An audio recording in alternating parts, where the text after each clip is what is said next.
Sophie Raworth. I invite you all to join this government of service in the mission of national renewal. Our work is urgent, and we begin it today. Thank you very much. The UK's new Prime Minister, his message to the country as Labour wins a landslide victory in the general election. Sir Keir Starmer and his wife Victoria are cheered by supporters as they arrive here in Downing Street. His new cabinet will meet for the first time tomorrow. A night of pain for the Conservatives. They lost more than 250 seats. Rishi Sunak is to step down as party leader, but not immediately. I am sorry. I have given this job my all. But you have sent a clear signal that the government of the United Kingdom must change. Several high-profile Conservative casualties, including the former Prime Minister Liz Truss. They are all gone.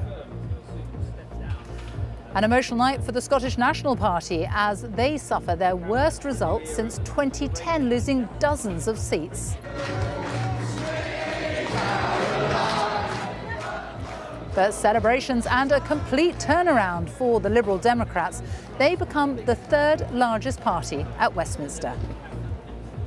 Nigel Farage's party Reform UK received 4 million votes. Now, after 8 attempts, he is finally heading to Westminster. And on BBC London, after Labour's landslide election win and a London MP leading the next government, we'll have the latest on the capital's winners and losers.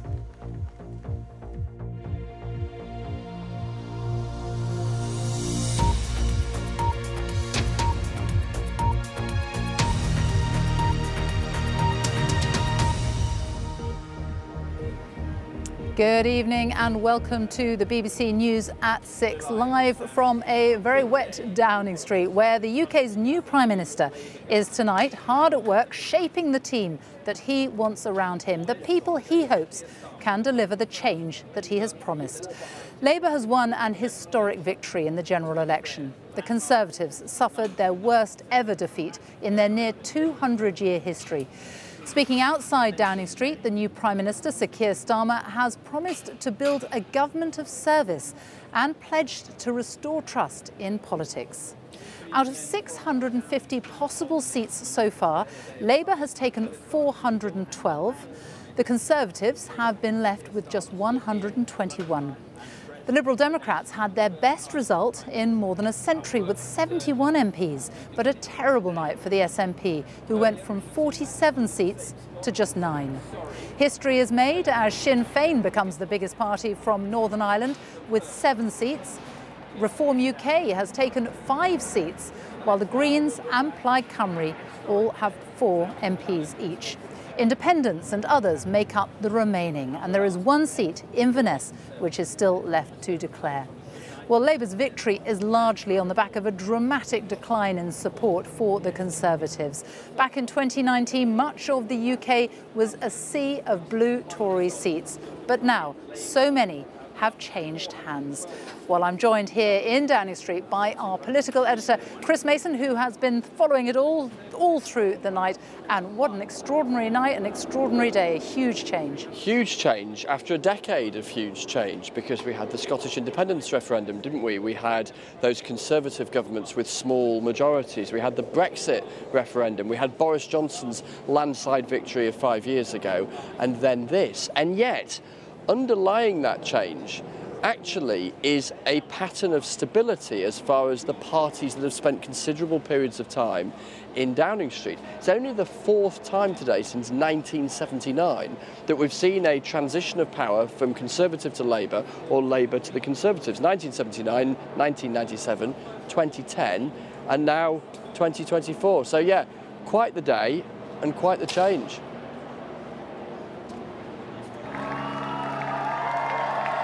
Just look at our new Prime Minister's face, undisguised joy. Sir Keir Starmer and his wife Victoria arrive in their new street to be greeted by flag-waving Labour activists. It is 27 years since we have witnessed a moment like this. Labour winning from opposition and assuming power. Labour very good at losing elections. This is one that bucks the trend. They've won, and won big. I have just returned from Buckingham Palace, where I accepted an invitation from His Majesty the King to form the next government of this great nation. I want to thank the outgoing Prime Minister, Rishi Sunak. His achievement as the first British Asian Prime Minister of our country, the extra effort that will have required, should not be underestimated by anyone. But now our country has voted decisively for change, whether you voted Labour or not. In fact, especially if you did not, I say to you directly, my government will serve you. But hang on, he admitted. Changing a country is not like flicking a switch. The world is now a more volatile place. This will take a while. But have no doubt that the work of change begins immediately. And he promised to restore service and respect to politics, end the era of noisy performance, tread more lightly on your lives, and unite our country. Jubilation, yes, but with terms and conditions. The slogan may have been change, but he admits it will take time. Sophie Starmer entering 10 Downing Street as Prime Minister for the very first time. And with that, the business of governing begins. Arriving this afternoon to join the Cabinet, the new Deputy Prime Minister Angela Rayner, the first woman to be Chancellor ever, Rachel Reeves, and the new Foreign Secretary, David Lammy. All of this began to unfold at 10 o'clock last night. Blimey, just take a look and take in those numbers. A nocturnal political earthquake. Massive Labour gains in England, Scotland and Wales. Colossal Conservative losses. Just look at their faces. In Norfolk, a former Prime Minister became a former MP. The Conservative Party chairman Richard Holden had a nervous wait and won by just 20 votes. The former Cabinet Minister Jacob Rees-Mogg wasn't so lucky and lost. Thank you very much to everybody and good night. The Liberal Democrat leader Ed Davey couldn't resist a spot of dad dancing to mark his party's leap forward to 71 MPs. The Scottish National Party lost 38 seats and is left with just 9. Reform UK got more votes than the Liberal Democrats but ended up with just 5 MPs. One of them, Nigel Farage, and the Green Party of England and Wales won 4 seats. Among their victors, co-leader Carla Denyer beating a Labour frontbencher in the process. Bristol, you made history today. Back in Westminster, it's just over 6 weeks since I last got soaked in Downing Street when the election campaign began. Here it comes. It's going to be a busy morning for the lectern. So there was a splash of déjà vu as well as rain there this morning as Rishi Sunak left. To the country, I would like to say first and foremost, I am sorry. I have given this job my all, but you have sent a clear signal that the government of the United Kingdom must change, and yours is the only judgment that matters. I have heard your anger, your disappointment, and I take responsibility for this loss. He offered these words about Keir Starmer. Whatever our disagreements in this campaign, he is a decent, public-spirited man who I respect. And these were his last public remarks in high office. This is a difficult day, at the end of a number of difficult days. But I leave this job honoured to have been your Prime Minister. This is the best country in the world, and it is thanks entirely to you, the British people, the true source of all our achievements, our strengths, and our greatness. Thank you. In truth, he'd tried everything to revive Conservative fortunes, but had failed, leading his party to catastrophic defeat. Sir Keir Starmer, Your Majesty. Your Majesty. And so, leading to this moment. We're having to get to grips with everything. As Keir Starmer gets used to regal small talk, and the country gets used to its fourth Prime Minister in under 2 years. Chris Mason, BBC News, Westminster. Well, the polls had pointed to a significant Labour victory, but still the scale of the Conservative losses shocked many supporters. As we heard, some of the biggest figures in the party, including Liz Truss, Penny Mordaunt and Jacob Rees-Mogg, all lost their seats. And the inquest has begun into why the Tory vote collapsed. Some MPs have criticised the campaign, while the former Welsh Secretary, who lost his seat, said astonishing ill-discipline within the party played a part. Joe Pike reports now on the Conservatives' worst ever defeat. So candidates, please, to join me on the stage.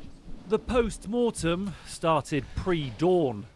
As a party, the Conservatives must come back together, look deep in our political souls and ask some uncomfortable questions. As one catastrophic Conservative campaign concluded, another battle began. Do you plan to stand for leader, Kemi? The search for a successor. Is it time for a new job? Former Business Secretary Kemi Badenoch is tipped to run, as is ex-Immigration Minister Robert Jenrick. Congratulations, Robert. Good luck in your leadership bid, which will no doubt be coming up soon. Other possibilities include centrist Tom Tugendhat and further to the right, 3 ex-Home Secretaries, James Cleverly, well, good morning, everybody. Priti Patel and Suella Braverman. And we need to learn our lesson. But only survivors can stand. And amongst the night's record 12 cabinet casualties, the Conservative Party candidate, 13,715. Were likely leadership contenders Penny Mordaunt and Grant Shapps. We've tried the patience of traditional Conservative voters with a propensity to create an endless political soap opera.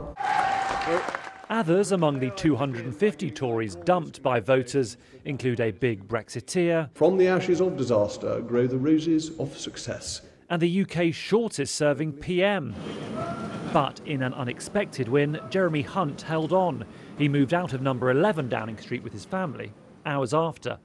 Conservatives returning here know they've lost voters in multiple directions, but it is one rival, Reform UK, which has caused particular problems. After decades of Tory splits on Europe, many had assumed that achieving Brexit would consign Nigel Farage to history. Instead, he'll be in Parliament, sitting a few metres away. The new leader will need to decide whether to bring him close or keep their distance.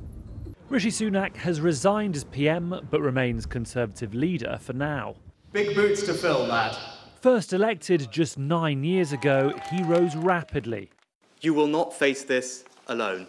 Becoming a national name during the pandemic, but fined during Partygate. He resigned as Chancellor after tensions with Boris Johnson. Your own economic advisor has said that that would lead to mortgage rates, interest rates going up. Lost to Liz Truss in the leadership race, but ended up in office after her administration imploded.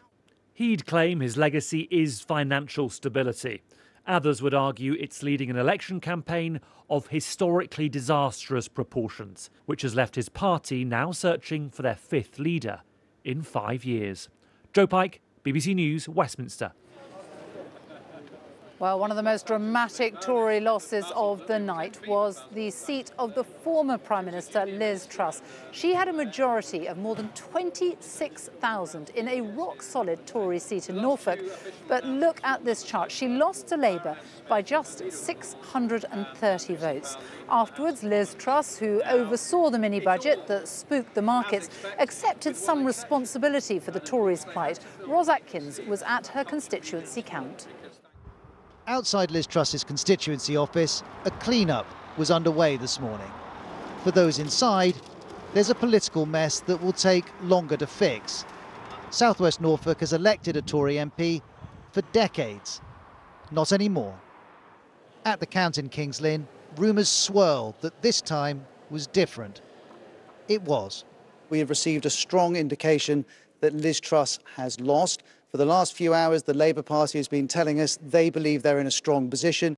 They're slow hand clapping, apparently. They're in King's Lynn. If we can bring it up, there we go. And that must be for the candidate who is not on the stage, and that would be the former Prime Minister, Liz Truss. Ah, she's here. I do hereby declare that Jeremy Terry is duly elected. There would be no concession speech, but there was a brief explanation of how this happened. I think the issue we've faced as Conservatives is we haven't delivered sufficiently on the policies people want. But do you accept that first as a cabinet minister and then for a brief time as Prime Minister, you were part of the people in power who were overseeing those things not being delivered? I agree I was part of that, so that's absolutely true. Was there a message to Tory voters who'd lost faith? Liz Truss declined to say. I've already answered your questions. Thank you very much. It was time for goodbye to her colleagues and, for now, her political career. Just one last opportunity to ask for a message to the Conservative voters, because I think they would like to hear from you. From Prime Minister to losing her seat in 2 years. A damning judgment on a politician and a party delivered by voters who reached their breaking point. Ros Atkins, BBC News. Well, in Scotland, Labour stormed to victory, completely overturning the Scottish National Party's 2019 majority. If you take a look at the result from then, Scotland was dominated by SNP Yellow, with only one Labour seat in Edinburgh South. But now, the picture could not be more different. The Central Belt has turned almost completely red, with Labour gaining 36 seats and the SNP reduced to just 9, with 1 seat still to declare. The First Minister, John Swinney, described the result as very, very difficult and challenging. Our Scotland editor, James Cook, has the story. In dramatic, emphatic fashion, Scottish Labour is back. They swept the board here in Glasgow, a moment for which they've waited nearly a decade. People across Glasgow, Scotland and the UK have voted for change. As the clock ticked past midnight, it slowly dawned on the SNP. This was not just a bad dream, it was a nightmare. Look, there's no doubt this has been a very difficult election and the SNP has some serious questions to answer. What are they? Well, I think we need to reflect on the fact that during this campaign, the biggest concern of voters was the cost of living crisis. And unfortunately, when voters were concerned about the cost of living crisis, all they were hearing was discussion about luxury camper vans and iPads. A reference to 2 very different investigations into SNP finances and an MSP's expenses. And for the leader, questions about his focus on independence. I want to make it clear that I take full responsibility for the Scottish National Party campaign and the outcome that has been achieved. That is what leadership is about. You plan your campaign and you take responsibility for it when it's completed.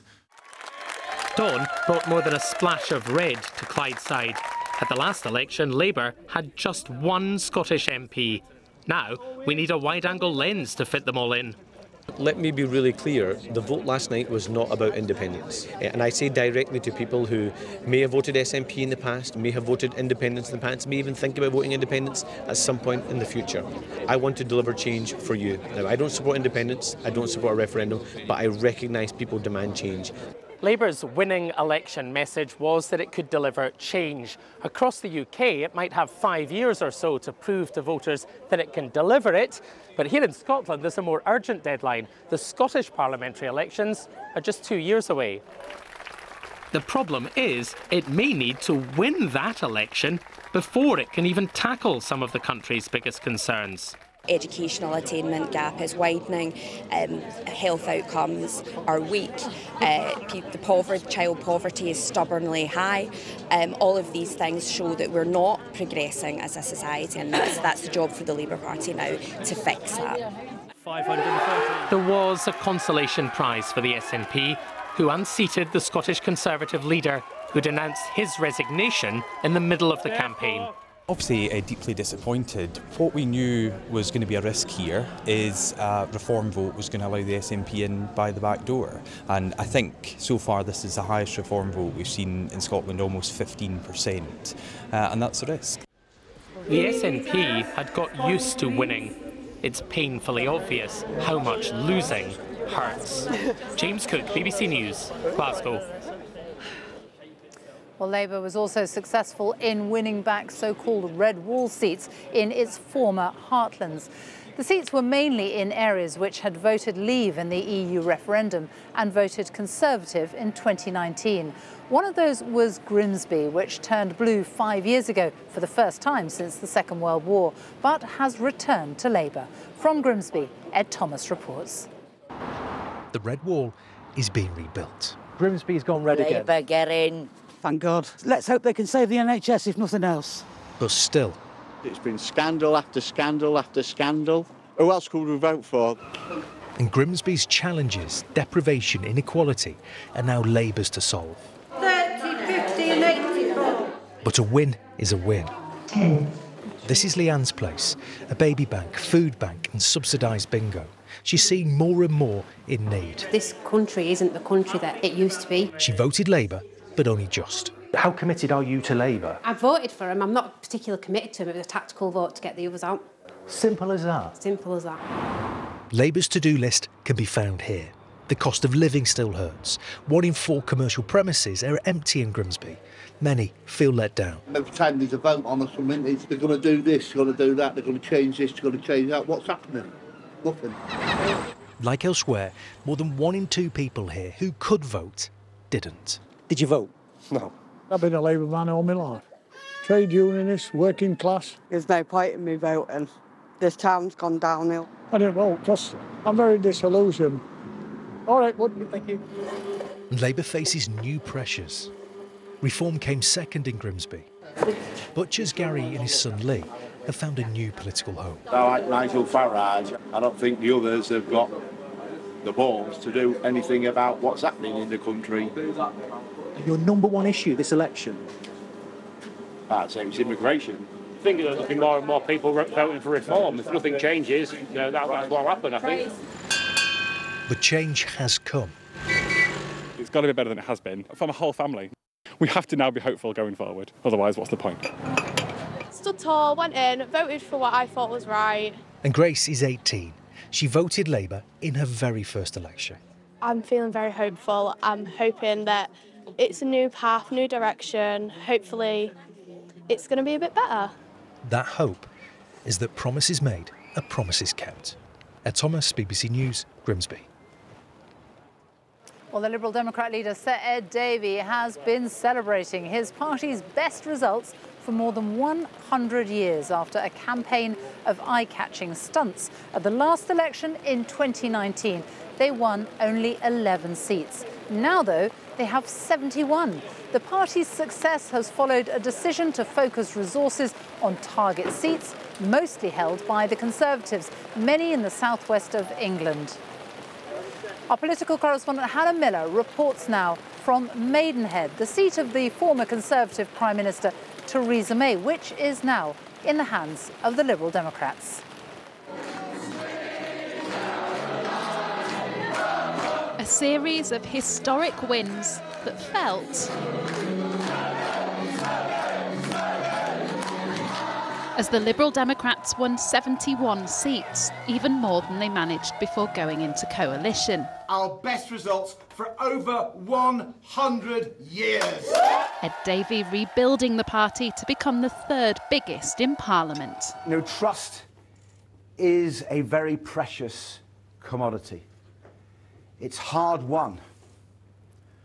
And sometimes you've lost it, you lose it.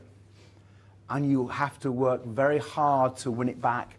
The party took a swathe of seats across the southwest, including Cheltenham, where they defeated Justice Secretary Alex Chalk, and Tunbridge Wells in Kent, which has been Conservative ever since its creation in 1974. There are two main factors in the Liberal Democrats' success. the crumbling of the Conservative vote in heartlands like here in Maidenhead, but also the party's own laser-like focus on places where it had previously come second. Their national vote share is barely changed compared to 2019, but the Liberal Democrats stacked up votes in key target areas. While people may have laughed at the stunts, behind the scenes there was a serious strategy. How long has this been in the making? Well, we've been working in Maidenhead for a long time now. We took control of the council last year. We've been working since 2019 to really cement ourselves in the community so residents know that we are those local champions. At the village hall, Kate told us why she supported the Lib Dems. I used to vote Conservative and I'm just so disappointed really in them that it's time for change. And Samira said it was her first time voting for them in a general election. Do you feel like the Conservatives lost here, or did the Liberal Democrats win? I think Liberal Dem, they won. Yeah. Most of us were looking forward for the Liberal Dem to do what they should do for the community. While there's much to celebrate for the Lib Dems, they now have plenty to prove if they want their gains to be a spectacle that lasts for more than a moment. Hannah Miller, BBC News, Maidenhead. Well, celebrations too for Reform UK. They have won 5 seats, one going to its party leader, Nigel Farage, who finally enters the Commons as an MP on his 8th attempt. He has promised his party will stun everyone. During a speech this afternoon, which was interrupted by several hecklers, Mr Farage said he was going to professionalise Reform UK. Our special correspondent Lucy Manning reports on the rise of Reform. Hello, how are you? Nigel Farage took himself off for a celebratory lunch in London, finally making it as an MP, and not his party's only one. Do you feel a bit guilty that you've taken so many votes from the Tory party and let Labour have this landslide? No, they would have lost anyway. How should a bruised Tory party deal with you now you've got 4 MPs? I don't really care. They can do what they like. They'll fight amongst themselves, as they've done for the last 4 years. I'm not bothered about them at all.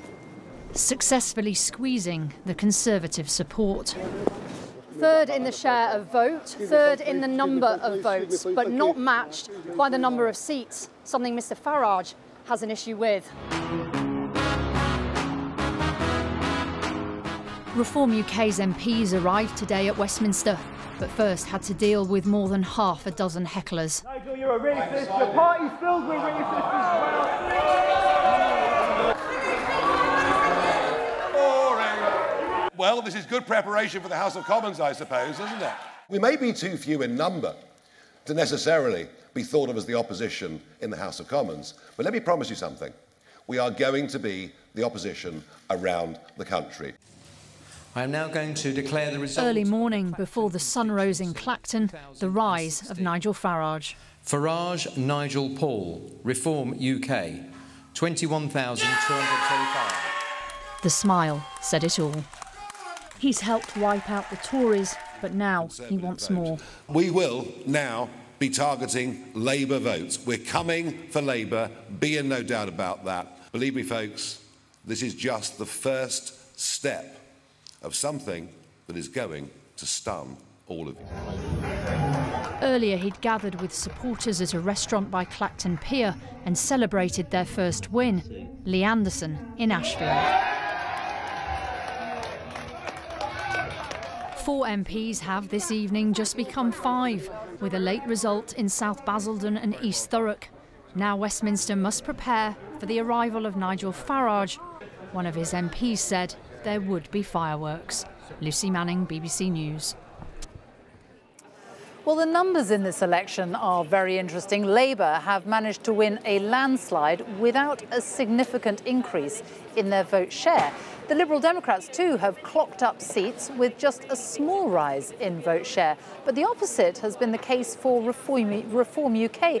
Their share of the vote was higher than the Liberal Democrats, but they have only 5 seats to show for it. Well, Rita Chakrabarti can tell us why. Rita. Sophie, thank you. Let's take a look at turnout first. And despite some of the huge figures overnight, turnout was actually significantly down. Overall, across the UK, just 60% of voters came out to have their say. And as you can see, compared to 5 years ago, that's the dotted line there, the grey one, that is down 7.6%. And if you look back historically, it's much lower than it used to be in the 80s and in the 90s. So a landslide Labour victory, but the party's vote share tells a more nuanced story. So compared to 2019, it's up less than 2%. And the Lib Dems over here are up even less. But they've both achieved their huge successes because of the plummeting in the Conservative vote, down just shy of 20%. And let's not forget Reform, the major beneficiaries of that fall in terms of vote share. There they are, but not in terms of seats, and that's because of the first past the post system. So let's break down the vote share in terms of the nations. This is how England looked, with the Labour vote barely up by 1 percentage point and the Conservatives down 21%, doing desperately badly. But a different story for Reform and also actually for the Greens, who had a good night. Let's take a look now at Wales, where the Labour vote share again was notably down, but that didn't stop them from gaining 9 seats. Again, that's because of the electoral system and mainly because the Conservatives did so badly. Let's take a look at Scotland, where it is a completely different picture. A major surge by Labour, up 17%, and that's at huge cost to the SNP, down 15%, and they appear to have been severely damaged by recent events. In Northern Ireland, the main political parties aren't in play, but overall Sinn Féin have overtaken the DUP in terms of vote share and also in terms of seats, but they won't take them up at Westminster. Sophie. Rita, thank you. Well, Sir Keir Starmer has become the UK's 7th Labour Prime Minister. His rise to the top of British politics began in 2015 when he was first elected to Parliament when he was in his mid-50s, following a career in law. Our deputy political editor, Vicky Young, looks at how the new Prime Minister has risen quickly through the political ranks to secure victory for Labour. When you're named after the first leader of the Labour Party, maybe a political career is inevitable. But Keir Starmer didn't take a direct route to number 10. His story began in Surrey, where he lived with his parents, a nurse and a toolmaker, and his 3 siblings. He went to Reigate Grammar. When it became a private school, he stayed on a bursary. He was musical, playing the flute, piano and violin. He later gained law degrees from Leeds and Oxford universities and became a barrister specialising in human rights. In the 80s, he spoke about the laws restricting acid house parties. The police must limit themselves to those powers and not go beyond it. Friends from those days were among the crowd in Downing Street today. One recalls Keir Starmer's immense capacity for work and study. What people don't see is, or are those quiet moments in private where he's incredibly engaging, incredibly fun. But when it comes to work, I think it's fair to say he takes it very, very seriously. One way he's always relaxed is football. His passion for the game as player and Arsenal fan continues today. I'm a massive football fan, and one of my boyhood memories is 5 o'clock sports report. Remember that? In 2008, he became Director of Public Prosecutions, overseeing high-profile cases like MPs' expenses. And then, having joined the Labour Party in his teens, came a relatively late entrance into politics, elected to the Commons at the age of 52. Do you want to be Prime Minister? I'm not going to fall into that. No, what? It's like asking me whether I want to play for England. My son said to me the other day, shall I play for Arsenal or Chelsea when I grow up? I mean, that kind of conversation, I don't think is that helpful. He was passionately opposed to Brexit and argued for a second referendum. When Jeremy Corbyn was re-elected as Labour leader, Keir Starmer took a job when many of his colleagues refused. But he later showed a ruthless streak when he suspended his predecessor from the party over anti-Semitism. He's spoken often of his admiration for the NHS, clapping for carers with his wife during COVID. But it was his mother's attitude to her lifelong illness that taught him a lesson for life.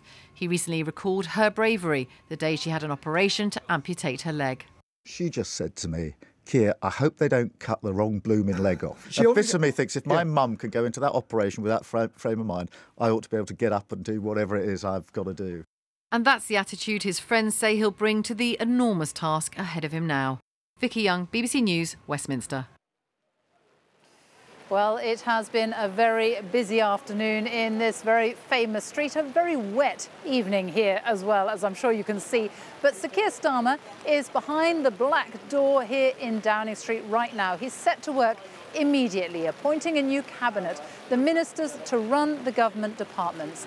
Angela Rayner has been confirmed as Deputy Prime Minister and Secretary of Levelling Up, Housing and Communities. Rachel Reeves, who, as expected, becomes the new Chancellor of the Exchequer, the first woman in UK history to hold the top job at the Treasury. And David Lammy will now lead the Foreign Office as the new Foreign Secretary. Yvette Cooper has been appointed as Home Secretary. Her husband, Ed Balls, of course, was a minister when Labour was last in power. Well, the new Chancellor, Rachel Reeves, will be moving in next door to number 11 Downing Street, and our economics editor, Faisal Islam, is here with me now. You spoke to Rachel Reeves in the early hours of this morning. What she said to you, there's not a huge amount of money. She has a huge challenge ahead, doesn't she? She does. She'll be settling into work at the Treasury with a big economic in-tray. You have crumbling council finances, you have bankrupt universities, you have worries about infrastructure investment, and you have this sort of low, anemic, sluggish rate of growth that this new government say it's one of their missions, not just to jumpstart that growth, but to make it the highest growth of all the G7 advanced nations. Not just because that's what they want, because they need it. They need it to try and loosen some of the constraints on public spending, constraints that, as you say, she was quite candid to me about earlier this morning. Faisal Islam, thank you. Well, the political landscape has changed right across the UK. In Northern Ireland, Sinn Féin won the most seats for the first time ever in a general election. The Nationalist Party believes in a united Ireland and doesn't take its seats at Westminster. We'll hear what that might mean for the future of Northern Ireland from Sarah Gervin in a moment. But first, let's head to Wales, where the Conservatives suffered a total wipeout. In 2019, they managed to win 12 seats, making big gains in Brexit voting areas, particularly in the northeast of Wales. But last night, every inch of blue was erased from the map. Labour won 27 of the 32 seats, with Plaid Cymru and the Liberal Democrats taking the rest. Here's our Welsh correspondent, Hal Griffith. A red letter day for Monmouth, now back in Labour's colours for the first time in almost 20 years. It's people persuaded just about by their message. Well, I don't want to go with the political thing of we needed a change, but we needed a change. Met up with family yesterday and they all had the same opinion. They may have voted Conservative in the past, but yesterday the three of us as groups voted Labour. No wonder the party wanted to come here to celebrate, even if success depends on how you frame things. Its share of the vote in Wales was actually down, the number of Labour voters the lowest since 1935. There are lots of lessons for us in the result, and the scale of the victory does give us a special responsibility. But I found on the doorstep that as well as a real thirst for change, there's an honesty about the length of time it'll take to put right the last 14 years. It is the end of an era for the Conservatives here. Former Welsh secretaries all lost their seats in what was a total Tory wipeout. People were telling us what they felt about some of the antics and shenanigans that had gone on over the last 5 years in Westminster, and that turned people off from voting Conservative. So the tide has turned in Wales, and not just for the bigger parties. Look beneath the surface and you'll also see a swell of support for reform in Wales. Not enough to claim any MPs this time, but they will have an eye on the Senedd elections just around the corner. Plaid too says it's heading in the right direction after claiming 4 MPs. We're looking forward already to the 2026 Senedd election, when we are now clearly the strongest challengers to Labour. Plenty of work ahead, but for now the Welsh map is mostly painted red. Hywel Griffith, BBC News. With just 18 seats up for grabs in Northern Ireland, every win and every loss matters. By holding its 7 seats, Nationalist Sinn Féin has become Northern Ireland's biggest party at Westminster for the first time. It doesn't take its seats in the House of Commons because it doesn't think Westminster should make decisions for Northern Ireland. It wants a united Ireland. I think the fact that we are now the largest party of local government, the largest party of the Assembly and the largest party of Westminster speaks to the fact that I think that it's time for change. It's time for us to be able to take control of our own fortunes here at home. So I look forward to the journey that we have ahead in terms of having a constitutional change conversation. It was a bad night for the Democratic Unionist Party, which suffered significant losses, none bigger than in North Antrim, where Ian Paisley lost a constituency his family has held for more than 50 years, a political earthquake. DUP leader Gavin Robinson held his seat, but warned about votes being split between different Unionist parties. I think in constituencies right across Northern Ireland you can see the consequences of divided unionism. I think you can see that there are constituencies within Northern Ireland for which there isn't the luxury in a first-past-the-post election to shop around. The Alliance Party, which doesn't identify as unionist or nationalist, took the seat held by the DUP's former leader, Sir Geoffrey Donaldson, since 1997. As the shockwaves of this election settle, there is much to consider. But with Sinn Féin in the top spot and the DUP bruised, calls for a conversation about an Irish unity referendum are likely to grow louder. Sarah Gervin, BBC News. One feature of this election has been a rise in support for independent candidates not aligned to any political party. Jeremy Corbyn, the former Labour leader, stood as an independent and won in Islington North. Elsewhere, Labour lost several former strongholds to independent candidates who campaigned on pro-Gaza platforms. Jonathan Ashworth was the most senior Labour MP to lose his seat in Leicester South. From there, Anna Foster reports. Strawberry, grapes, blueberry. Sole traders rarely win elections. In 2019, not a single independent candidate was voted into Parliament. Now there are 6 of them.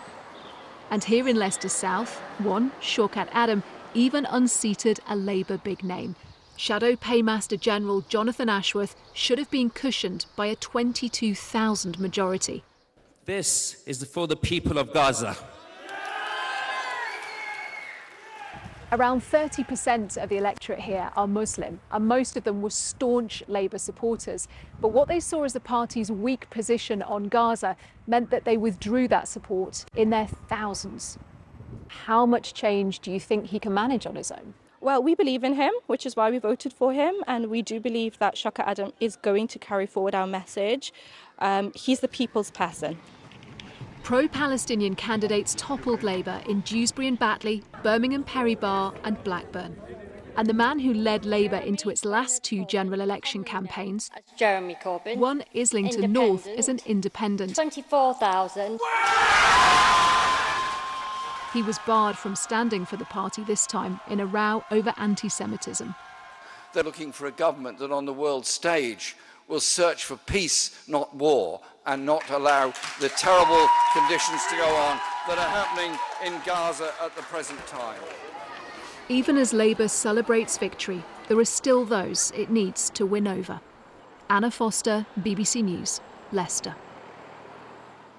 Well, the Green Party had its most successful election night ever, increasing its number of seats from 1 to 4. The party had run a targeted campaign, expanding their representation to both urban and rural seats.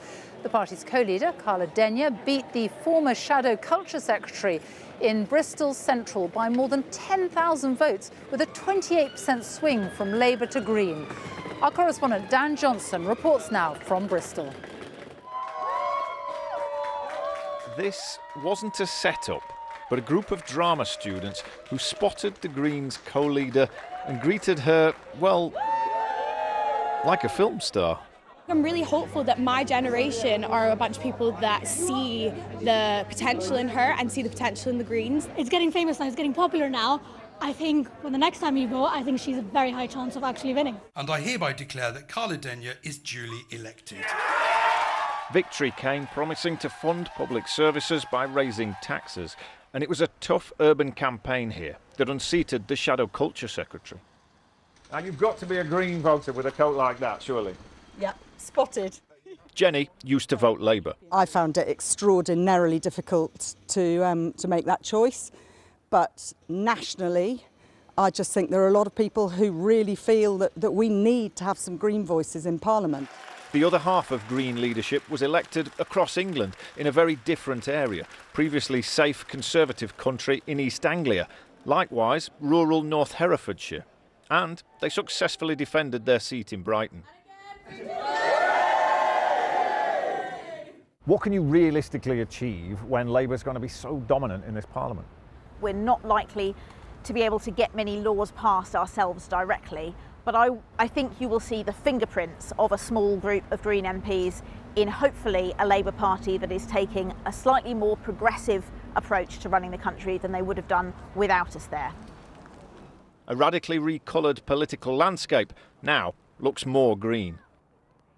Dan Johnson, BBC News, Bristol.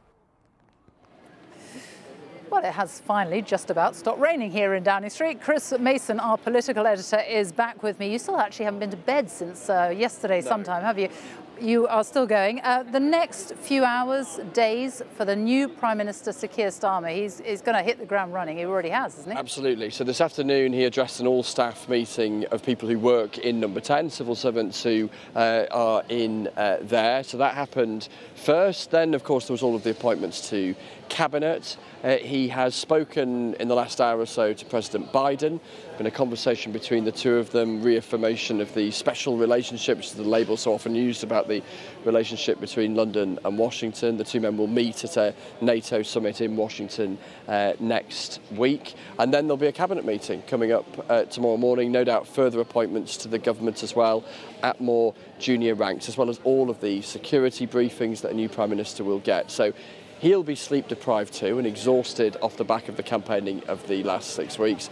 But as always happens, new Prime Minister straight in there, straight down to business. And what about the Conservatives? I mean, a brutal night for them. We saw Liz Truss lose her seat. We saw Rishi Sunak leaving Downing Street a short time ago.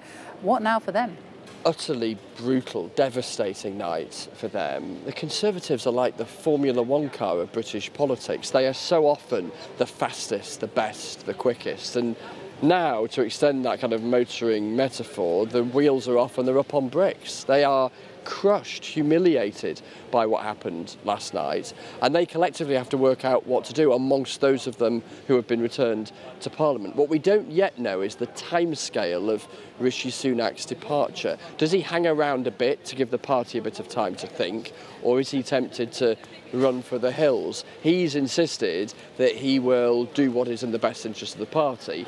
The party needs to work out, though, firstly, what is in its best interest. Chris Mason, thank you very much, and I hope you get some sleep sometime soon. Chris Fawkes, I spoke to soon. It is now raining yet again. This is July. Can you sort the weather out, please? No, sadly I can't, Sophie. It does look like the rain's going to be here with us for some time yet to come.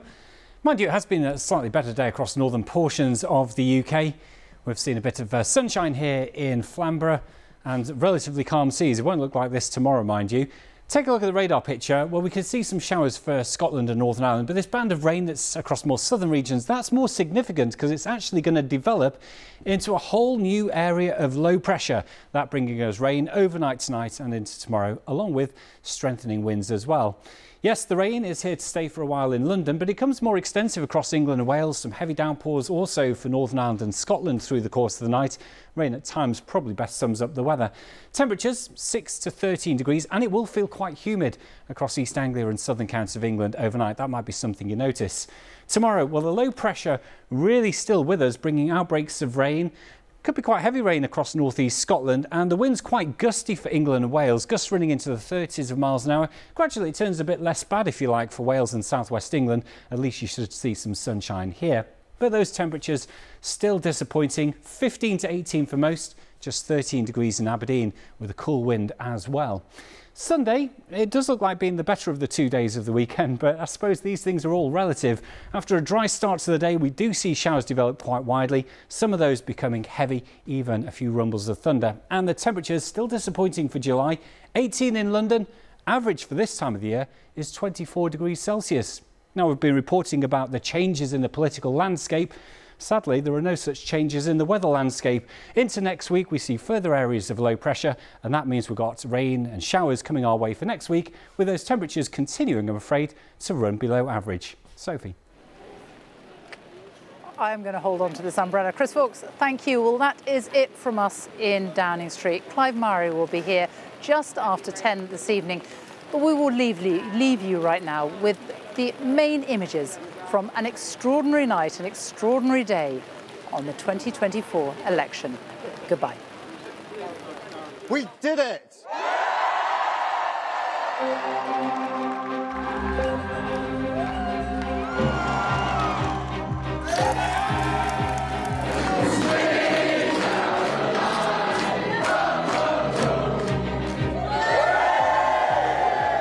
This is just the first step of something that is going to stun all of you. I've called Sir Keir Starmer to congratulate him. It's clearly a terrible night for Conservatives.